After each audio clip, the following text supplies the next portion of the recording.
Hello, welcome back to my channel. My name's Steph and today I'm coming at you with a quick what to sew for Mother's Day tutorial. Now, I would always recommend asking your mother if there's anything she wants, anything she had an eye on.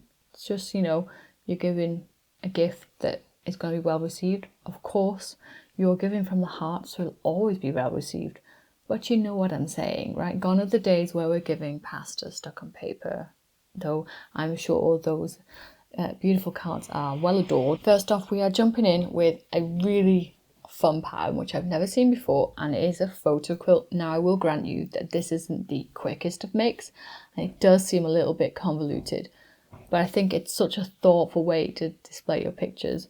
And I also think this is perfect if you are a mother who has like a child going away to university. I think this is something really sweet and like might help with homesickness. But you can apparently buy fabric you can print on.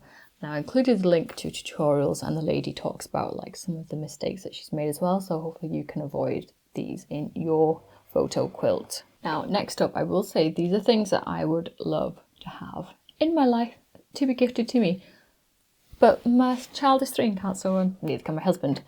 Next up is a sewing machine mat, because I desperately need one of these, and if your mum is a sewist and she doesn't have one of these, this is so handy. It's going to be able to keep like all of her stuff close by, and you can even attach like a thread catcher, so when all the threads are going to go like in a neat little bin, don't use my method and just put them on the floor and then hoover them afterwards, because then you have to dig them out your hoover, and again, it's a bit of a pain.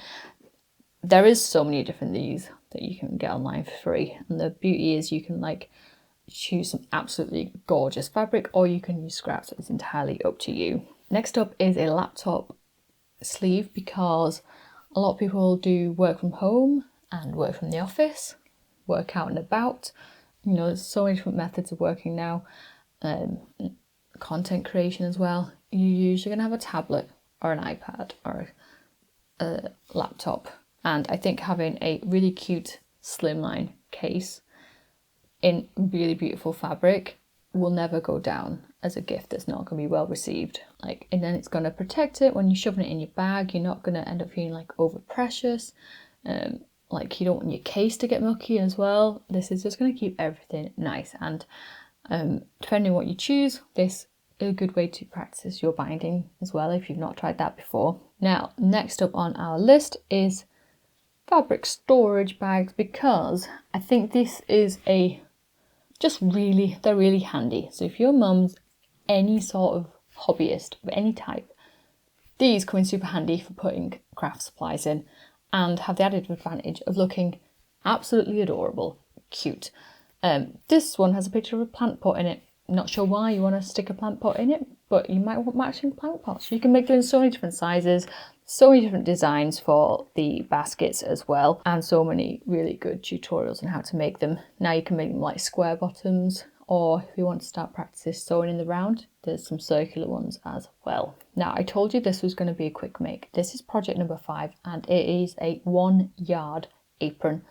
Now, aprons are good for when you're cooking, when you're baking, when you're gardening, if you want to make it out of something a bit thicker like canvas. You can make them bigger, you can make them smaller, just super handy things to have around. If you're sewing, I think these are handy because I get covered in threads, like absolutely covered, and especially if I'm wearing like a bobbly fabric, like a fleecy fabric, the threads just get inground into my jumpers and just never ever come out. Like, my threads get all over the house and generally drive my husband up the wall. So this one is a PDF and you can download it and make these really cute aprons. Now, other ideas is if you're quite a decent sewist yourself, not a beginner, why don't you make your mum a custom piece of clothing made for her size? Or maybe you've just started experimenting with clothing for your own sizes and you want to try something else. I think having a beautifully well-fitted garment is such confidence boost, and making something that you think can look really beautiful on your mum is such a wonderful thing to do. Because I know, like, if you go out shopping with people, when I was younger, my mum would choose stuff that I would never personally wear, and then you try it on, I'm like, oh my gosh, having someone else's input into your style because sometimes just get you out of your comfort zone. And I think we all kind of need that from time to time. And having someone else reflecting on what you think might look good in them is also just really good, really nice, fun. Now, circling back to what is your mum into? Is she got any hobbies? Is she into knitting, crochet, gardening, running, going to the gym? Like, there are so many different project ideas for each one of the topics. Does she really love reading? Does she really like driving? Does she want like a little caddy for the car? You know, there's so many different options out there. So just have a good old Google, like go down the rabbit hole. Plenty of things that you can make, like small stuff like a keyring, and you can then hand embroider a message on. And like, you could use this opportunity to pick up a new craft, a new skill yourself. Because she's your mum, she's gonna love whatever you give her, right? I should hope anyway. Like, if you're close enough that you're gonna give her something for Mother's Day.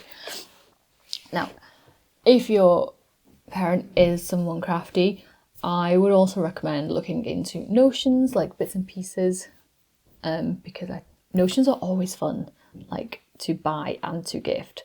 Like sewing notions, you can look at like some really cute sewing tins, some new needles, like new fun knitting needles, new needles for a sewing machine. So just bits and pieces like that. So it's something thoughtful then, and something useful, something handy.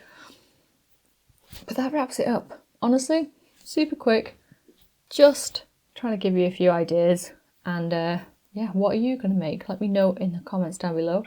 As I said, we don't do Mother's Day, but I may make myself something for Mother's Day. We shall see. And if I do, I'll let you know. Maybe a sewing mat. I feel like something that I do desperately need. Or an apron, since now me and my son have started to bake more. He's at the age now where he is getting baking. He's over his disgust of having dirty hands, so he can get his hands in there now, which is really fun. So yeah, that is possibly what I might make for Mother's Day for myself. And I will thank you for watching, and I will see you in the next one.